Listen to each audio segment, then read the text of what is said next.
So we'll take you on a tour. We'll go through our offerings that we have. We plan to ride the rides with you. Cool. And on the way we'll just talk and tell you what we have done. And share a lot of Easter eggs that we don't share with other KOL or media. So we're here for a treat. Of course, we're here in Arendelle because we're celebrating Summer Snow Day. You're here on this very special day. I don't know if it was a coincidence, but this is the national holiday of Arendelle, Summer Snow Day, where we commemorate and honor saved her sister Elsa by an act of true love.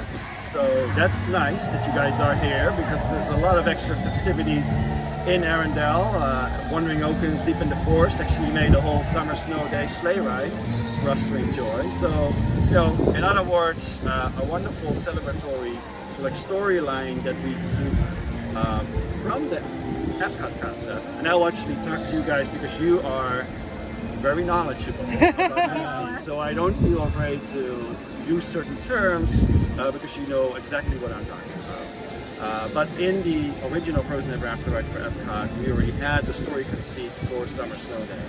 And in this beautiful immersive land where Frozen Ever After, the new version, is the anchor attraction, that story conceit kind of just spread out over the whole land. It was really fun to kind of work with that story conceit and think up of new things that, what would happen in Arendelle when it's Summer Snow Day. And I think the highlight of that is the story behind the Wandering Oaken's ride, but also our Playhouse in the Woods, that is our little theater, if you will, with the live actors experience. And to commemorate Summer Snow Day, our team also has designed this snow flower that you can see on our name tag. Of course, the sunflower representing Anna, and the snowflake is representing Elsa. And it's stylized in a way that and combined to celebrate the sisterly love between Anna and Elsa as well. So you can see this logo everywhere on our bunting, as well as some of the Summer Snow Day posters, so look out for that.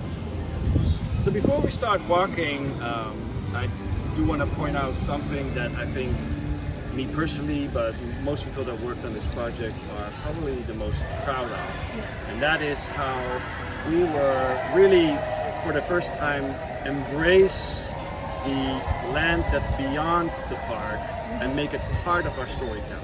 Obviously in Disney parks we want to have people feel like they're away from day-to-day life, and we try to actually hide the outside of the park, usually in our themed environments.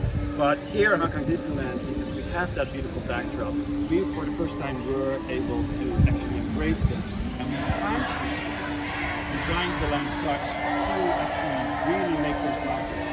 You can see that by how the rockwork, the artificial rockwork that we have made, our artificial landscape is placed. It's almost like a V shape, right? It starts low where the castle is, and then it spreads out to the high points, but the high points are away from your view, not blocking the mountains in the back. And I think that creates, and then the castles are splitting that in the middle.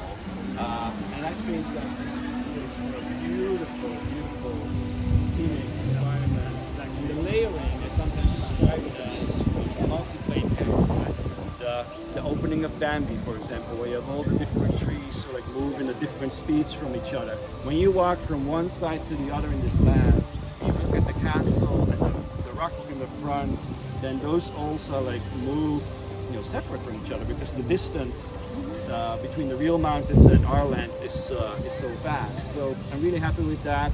Obviously now we have this big stage for the opening ceremony, which will be awesome. But normally that stage is not there, of course, and then you have, of course, also the play with the water and the reflections of the water. The water, we have a beautiful waterfall there, but there's not that much movement in the water. So what it does is creates a reflection pond effect, and especially at night when all the lights are on, the castle's beautifully reflected in the water. So it makes the design here really unique to Hong Kong Disneyland, and yeah. Personally, as a designer, I'm really happy that it actually worked out. We put the Lantau Mountains in our virtual models when we designed the land. And you kind of placing the buildings and kind of trying to look at eye level. But you never really know until it's built. But when it slowly started to come out of the ground as concrete and steel structures, I was starting to recognize it, but now that it's done, I'm happy that that really worked out as intended. So I think from a design standard point of view, I always like to kind of like get that across, because it is not something that just happened, it was very deliberately designed. Yeah. Can we head to the village area? Yeah, let's go to the walk village around? first, and we'll go through the village, then ride Frozen Ever After, and then we'll make our way back and go to the forest side. It's underneath the train tracks, and then they're right here on the Arundel side of the land. The land is split into two halves, right, with the lake in the center. We have the Arundel village side, and then we have the forest side on the other side. So the most offerings are on this side, but there are some quintessential key offerings on the opposite side. And it's flanked by this beautiful fountain. We call it Friendship Fountain. It's a village fountain, but Elsa has decorated it with her river cross decoration for the festivals. And at night, actually, it will come to life. There's a musical cue on our BGM track, and little sparkles will start to appear, and then it disappears again. It's just something magical, as if her magic is still like captured inside. We're not advertising it at all. It's just a little piece of magic that you have to see when you walk past, and creating memories.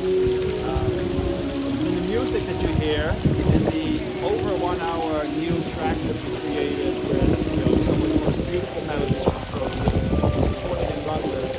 And the aim of the music was really to get this grand, orchestral and very cinematic feel of the music that in the end will emphasize what you see as a guest when you look at the land. Because the land is so scenic and has such a long vista out that it's almost like you're watching the movie yourself. So the music is trying to kind of like get the goosebumps out in somewhere. And to me, it still happens when I walk in the land at night, it's low lit, and the castle reflected with the water, still serene music playing, and it's just lighting me up. It's so magical. So we're really happy with that, and here it is. So here we're on the, like I said, on the village side, we have multiple offerings here. One of the lights is our bakery, confectionery, and merchandise shop. A lot of the architecture here that you see is inspired by the movie, but not necessarily seen in the movie. Obviously, you have the Arundel Castle, that's very iconic, and the Ice Palace, the Oaken Palace. But to create our village and to make the buildings really fit in a way that I thought created charm, nostalgia, and a welcoming feeling. I think what this land does really well is it calms people down here. So people spend quite a long time here that we have noticed already from our it sort of like calms people down. And I think that's partly due to the view. It's also due to like the water, with the waterfall and the fountain. Those things really unconsciously do that. And then the architecture is charming. It's like human scale. And I think, especially for this region where we're in Hong Kong, there's Shenzhen, a huge city next to Hong Kong. There's all these big metropolitan cities with skyscrapers, which are unique and amazing. But I think for the audience here, coming to Hong Kong Disneyland, people feel like they're really transported to another part of the world. We're telling stories from a physical point of view, like with architecture, especially with like the lighting. And we also try to tell stories with music, which is mentioned, and also your senses. So when you enter the land of Fantasyland in the world of Frozen, you can actually smell the wood and ironwood somewhere. And then when you enter into Northern Delight, you can smell actually pastry as well as the food and smell. So you need to pay attention with your senses. Let's walk towards into the village. In the design of the land, I tried to apply Walt's trick of Main Street with the castle. He did that so brilliantly. He focused guests on where to go. So Main Street, of course, is the best example of that. But in World of Frozen, we tried to do the same, where the clock tower is the entrance of our e-ticket attraction, and it's a tall spire. We walk back out of the shop to the Roto ride. Then our candy shop actually has a spire, so that is your focal point. When you go over the bridge towards course, the tallest part of the mountain there is your focal point with the cabin. And walking back from the forest into the land, it's again the spire of the candy shop. So there's always like a vertical element that sort of like, creates focus on where to go as you approach these different areas of the land. And as we look at the architecture, one thing that is interesting to mention is our Golden Crocus Inn. That facade, honestly, that the dresses, coronation dresses that Anna and Elsa wear in the film. Elsa is on the left-hand side with her purple dress, and then Anna with her green and yellow dress. So that's a little, backstory there. And then you see the entrance in the center. It's like two facades, and then there's like one door in the middle. It kind of looks strange when you see it at first. Like, what's that? Well, that is when we were coming up with new structures to populate the village with. And we went to Norway, as the film Tim did as well. We saw in the city of Bergen these row of houses. You can see, if you haven't been there, you can Google those red houses that are in a row. And there's alleyways in between the houses that the houses are kind of like built over. And it looks like there's two buildings sharing one entry door. I thought that was so charming and so unique. I thought that was really unique. And in Norway, you actually not go into a building, you go into an alleyway. But I thought the design feature was very interesting, so we made it actually the entrance to our restaurant. You can take a closer look. It's at first people think, oh, that's odd, but it's actually existing in the world. Let's show them the balcony to them. Currently, the restaurant is being set up for the festivities at night. It doesn't look quite like a normal. This is the entry area of the restaurant. Yeah, it's the best restaurant in Arendelle. So the food offering here is all Norwegian, Scandinavian dishes that you can find. And if you actually turn back here in the balcony, we have added a display that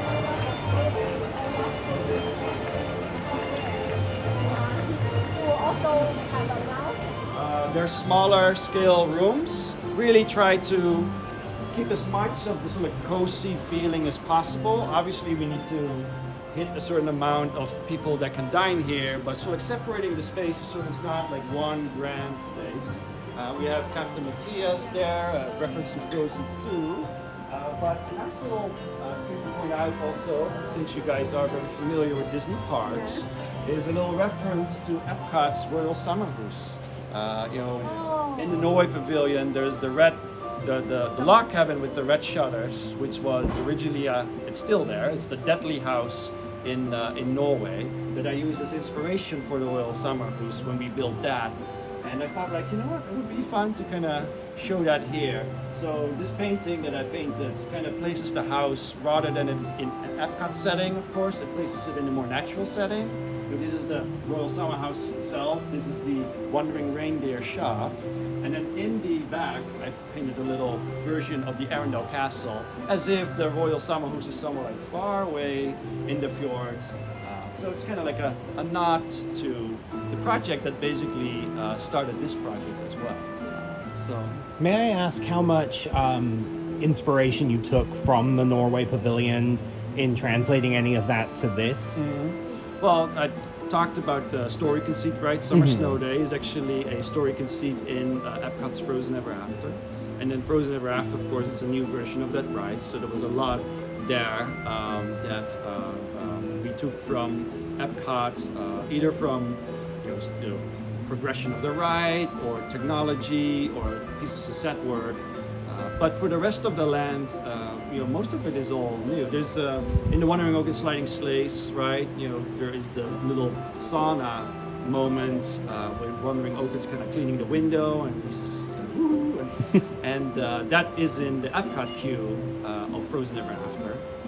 But since Oaken's got his own ride here, I placed that sort of out of the queue and gave it its own presence in his own ride. So there's definitely things, but for the majority on the outside of the land, it's all new and unique to Hong Kong. Yeah. Perfect. Thank you. Keeping the building a little away from the clock tower so that it opens up to that view to the Ice Palace, to the North Mountain, because that is the key destination in the ride. So it's kind of nice to see the ice palace when you look to your left, walk through the clock tower, and then make your actually way to Elsa's ice palace on the right itself. Absolutely. So I'll talk about the castle first. When the project started, the decision to rebuild or extend the Hong Kong Disneyland castle was not made yet. And as you know, the Anaheim castle that this castle was based on is not the tallest castle. Our castle is directly behind the castle, right? You can actually, from Main Street, you can see our ice palace a little bit, but our Arundel castle sits directly behind the castle. What I didn't want is our castle to dominate the real castle. Yeah, you can't do that. It is the main castle of the park. That one is sacred. So afterwards, the decision was made to extend the castle. And I think it would still have been a little risky to make our castle much taller than it is today. Today, it sits around the same height as the castle, and it's around the same size. But it is forced perspective, right? There are a couple of doors on the side of the main gate that are actually like this tall. So. And the nature of the Arundel Castle is that it's tall, but it's also very wide. So another thing that I was playing with as I designed the land is that if I make the castle accessible, I need to start with the gatehouse. That's where you go through, and then everything grows from there. Because you need to have the feeling, okay, well, we're going to actually enter the thing. And that makes the castle, since the Arundel Castle is very wide, it takes up a lot of space, and I opted for, so this is reason 2, I opted for a little more diversity of places in the Kingdom of Arundel, so to really have a secondary part of the land with the forest and our village, and then having the castle more as a beautiful scenic backdrop rather than to go in it. And so we have the height of the castle, and then we get the perspective. That's it. So, and then your second question, why is this tower the entrance? Yeah. So earlier I mentioned having sort of like these tall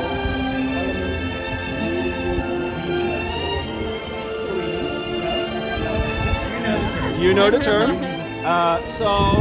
In the first movie, there's the scene with the clock, with Anna and Hans dancing in front of it. However, they never showed what the tower actually looked like. And when Frozen Fever came out, they actually showed what the clock looked like, the clock tower, the whole tower. And I thought, okay, well that's an iconic structure. This could be at the end of the street and be our entrance to the thing. So that's how that came to be. It's also really nice that it chimes at night, or during the whole day, and at night it glows, so it kind of looks like Big Ben. The disc with the numbers that glows at night. So it's also at night a beautiful magnet to kind of like lure you to the end of the streets. And yeah, this makes for a great entry. All right, so let's go in there.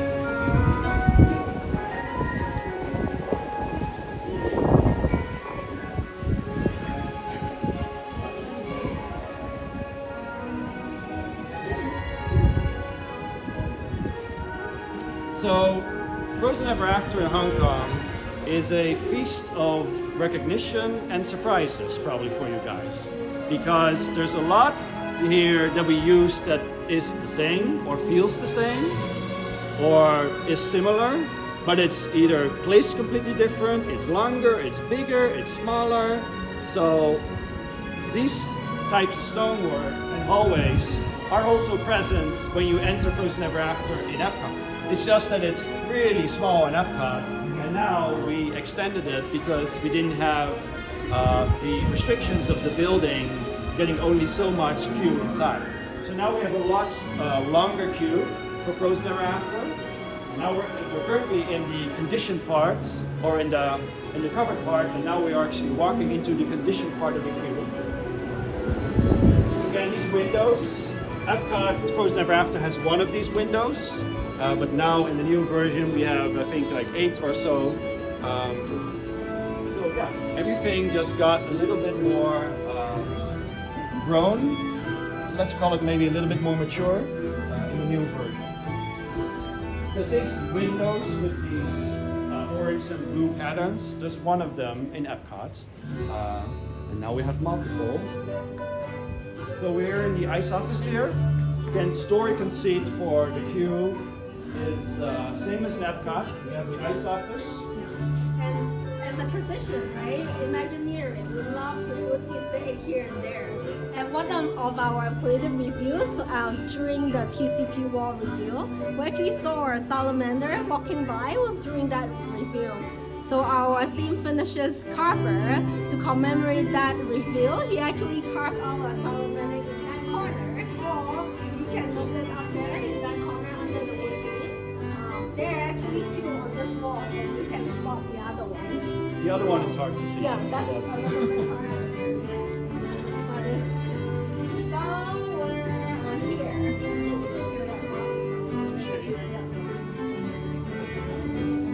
Another tradition at Imagineering, we always love to celebrate the contributions from the team. So we have included our names of the team members on this record of deliveries to Christoph. Originally in the Epcot ride, in the queue, I wanted to have ice blocks in the ice office of Christoph and Sven, and we had space issues, so we couldn't really make it work there, but it made its way into the queue of the Hong Kong Disneyland. And there's some chilled carrots for Sven in there as well.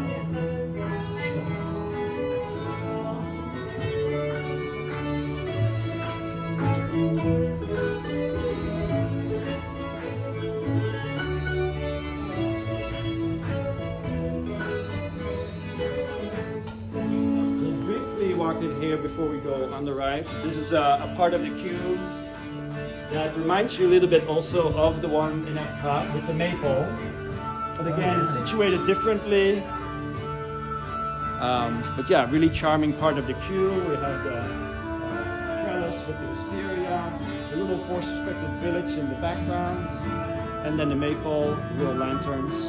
But in Epcot, the station is a little boat dock, a fishing dock. For the new version of Frozen Ever After, we thought more of like a royal boat house. So we're gonna turn around now and then go into the royal boat house, and then you'll see the new station of Frozen Ever After. Here at the time, was the original Frozen Ever After. So it was still a relatively new technology. And the Seven Dwarfs mine train was just done, and there was a lot of enthusiasm about that technology. So we tried it, and initially, it seemed to make sense because our animators at the studio really liked that initially because it gives them full face expression because they are actually animating the face as they do in the films. And Frozen Ever After is primarily a black light ride, and it seemed to make sense to have because the faces do illuminate light, and in the black light ride everything's kind of glowing. So from that standpoint, also thought like, well, this would maybe work. What we discovered after the ride was done is that the ecosystem to maintain the projectors and the blacklight paint transitions and changing the projectors and the change of the paint color as it sort of like ages, it's a very challenging ecosystem. I really need to praise the Walt Disney World Imagineering team for trying to keep up with it, but it's a very complicated ecosystem, and that's what we learned, and that made us decide to change some of the key figures. The primary issue in Epcot is on the human characters, so we decided to change that. Is the ride length a little longer here? It is. It's actually 1.5 minutes longer than Epcot. Oh wow. Epcot is almost 5 minutes. This ride is 6 minutes and 45 seconds. Beautiful. We have included Snow Queen, the main one there as well. That's a little bit. And to answer your question just now that about any projection shows that we're planning, there are conduit that we have already put in. So in the future, for seasonal events, there are capability to put in a projection show or any other water show as well. That's going on when you go over the bridge. You see sort of the capsule, mountains in the front, word with the mountains in the back. And the cool thing about actually related to the mountains. Obviously, the real mountains are much taller than our North Mountain here. And you can see that when you enter the park, you see the North Mountain like against the Lantau Mountains. But when you're in Arendelle, the North Mountain is actually the highest peak of the land. It's the highest mountain in the movie, in the Kingdom of Arendelle. And when you're inside of Arendelle, here proper, then the North Mountain actually visually is the highest mountain. So here we have a nice viewing, obviously the stage again, but we have a nice viewing towards the village. We have this beautiful, especially when all the lights go on at night, it reflects in the water. And a really close up towards off-board watching area for the coaster, when kids and their parents or brothers and sisters, grandma is riding the ride, but you have people that don't want to ride the ride, then this is a great spot to sort of stand here and wave at them. The train will actually approach when it comes out of the cave and really approach this area so you can really interact with people that are on the train. So it's really fun. All right. And speaking of Wandering Oaken sliding sleighs, let's go inside the queue. Christoph and Sven walking into the forest area and into the attraction. So you can see the size. We actually use Christoph's shoe to measure it. Oh my And God. actually, I printed it here in the concrete. Yeah. We arrive at Wandering Oaken's cabin, the cabin from the film, which is the entry to our youngster coaster. Now, Hong Kong had two coasters already, Grizzly Gulch and Space Mountain. Two wonderful attractions and wonderful experiences, but aimed at a slightly older audience than our younger kids. So it made sense to get an attraction in the mix for the park that also is suitable for our younger guests. So it didn't really have a step-in coaster, if you will. And that is what Wandering Oaken's sliding sleighs is going to provide. It actually has quite some oomph, if you will, and some G-forces, but it's suitable for our younger guests. And it has a fun story conceit, right? Wandering Oakens, we all know he's an entrepreneur. It's summer snow day, so he's chiming into that celebration and trying to lure guests from Arendelle to the forest and ride his summer snow day sleigh slide.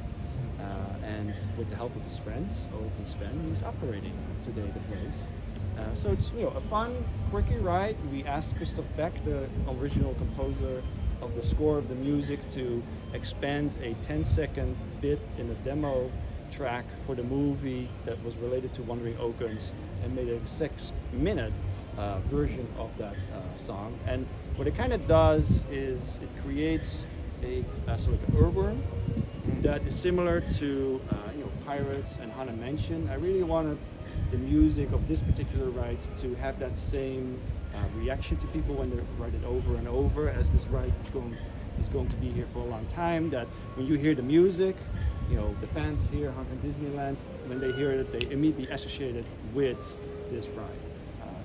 And I think it's going to do that. When you stand in the queue for a little bit, it's catching on. What's the youngest age then that can ride this or height? It's a height, 95 centimeters.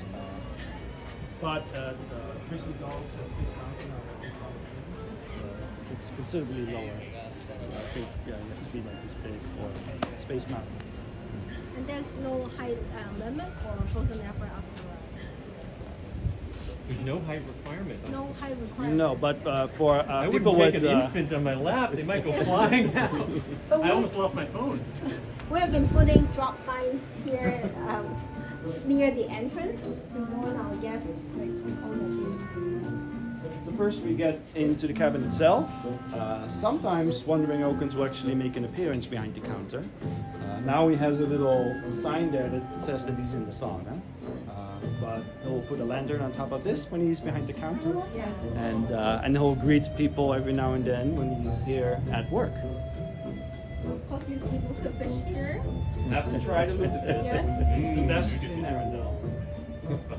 And the wood carved trolls up there on the shelf, and the swimsuit, exactly like the movie that we're trying to replicate. And the Cold Remedy from Frozen Fever, the short, where he sings that is his own invention, when he sort of like comes out of this yellow wagon and he points at Elsa, who has a cold, that he has this medication.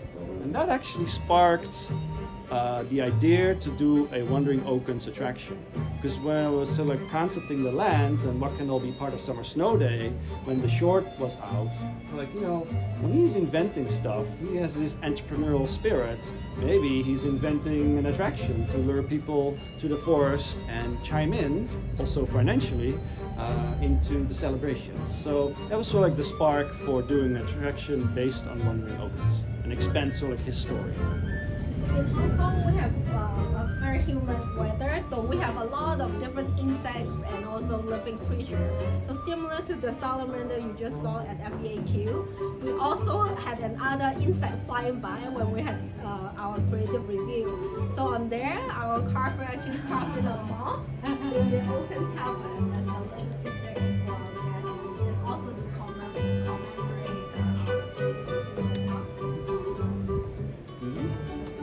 And I first thought it was real because it's not. It does look Yeah, real.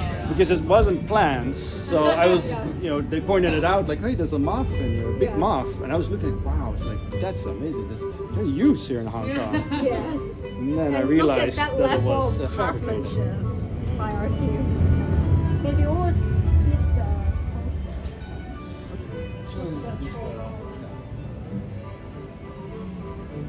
So here we go into the covered queue area.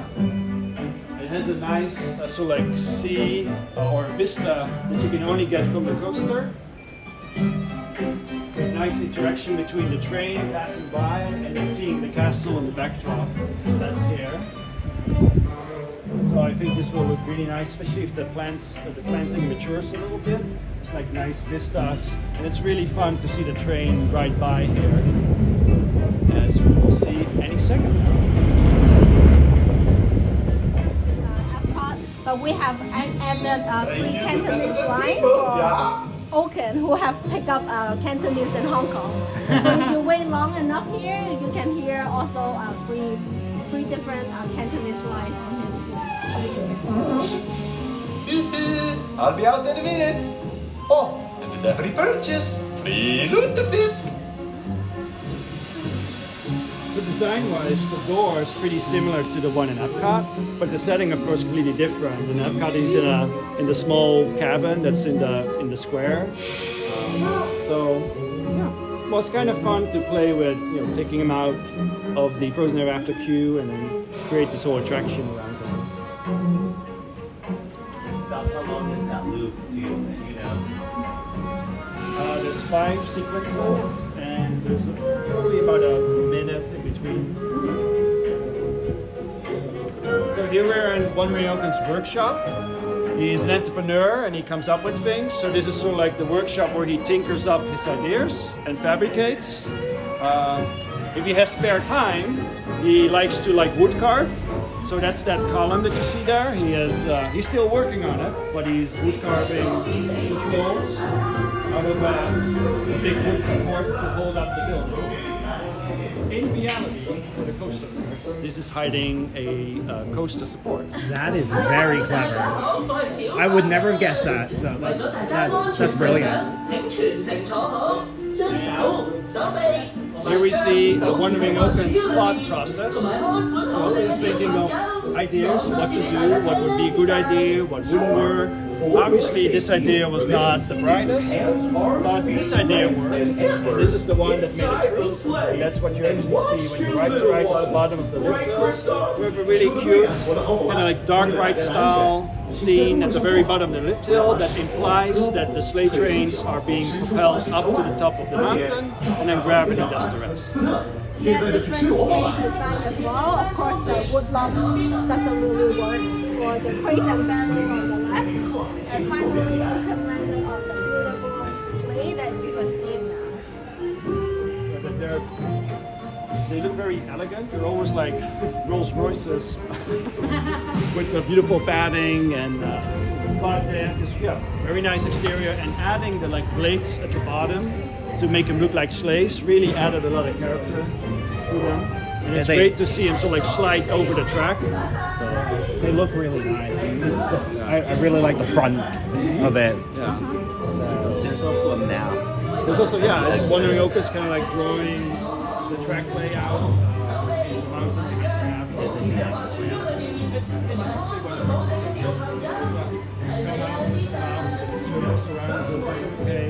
then into the area in front of the cube, up the mountain, over the cube, then through a cave, down towards the water, and then into the bridge. And there is a hidden Mickey in this attraction. So pay attention when you are actually returning back to the low and low area, you may spot it. The coaster is actually riding around this facility. So there's three things in this facility that's hidden by the rockwork. There's the restrooms there, area development restrooms, and then there's the Playhouse in the Woods facility. And the lift hill actually goes on the backside up behind this space, then over it, and then goes towards the water. And then the station is on the other side of the Playhouse in the Woods. So it's one facility, quite complex actually with all the spaces and how the queue works. But yeah, it's all like sort of massaged into one building, and then the rockwork kind of hides the concrete construction view. And the ride system is working really well, that you can't really hear any noises inside Playhouse in the Woods. Yeah. That has been our biggest worry for 2 years, but turns out it's perfect. You can't Yeah, really you don't hear really it at notice it all. when you actually see the show at Playhouse in the Woods. It's you'll hear it sort of like the low vibrations now, right? When you hear the trains sort of go by, but in the space, it's hardly noticeable. So we're really happy about that. And speaking of that space, this is Playhouse in the Woods. This is our like entertainment. There's a lot of entertainment in the land. You know, you've already seen Elsa and Anna roaming around, Kristoff, and other offerings. But this is sort of like our dedicated facility where we have a beautiful show going on. It kind of runs like an attraction, so back to back. And we call this Playhouse in the Woods. So what the backstory is that when Anna and Elsa were young, and Elsa already had her magical powers, she had to keep them secret. Because in the beginning of the movie, they're playing at night, secretly. And then during the coronation, when Elsa, lets it go, everybody is completely in shock. So the thought process was like, okay, well, maybe her parents made this playhouse, this play space, deep inside the forest, that they could bring Elsa during the day. She could kind of express herself in this like closed-off space, and then take her back to the castle again, where she was told to, compose herself and not get caught. Now it's happily ever after times. It's summer snow day. There's no need to keep it a secret space anymore. So everybody's invited to come over and visit the Playhouse in the Woods, their childhood play space. So that's the story conceit for the show. So with that, I think all of you have seen the show too. So we will end our tour here today. Any other questions from you all? Yeah? Okay. You guys will all be at the ceremony also Yes, tonight? we'll see you tonight. I'm just curious, what is surrounding this land on either side? Is there any room for future expansion to this land? We have room for a little bit of expansion over there, within the borders of this land. And then there's space beyond the land for maybe something else. And then here it's hugged, of course, by Small World. I will say for Small World in Hong Kong Disneyland was located in a cul-de-sac.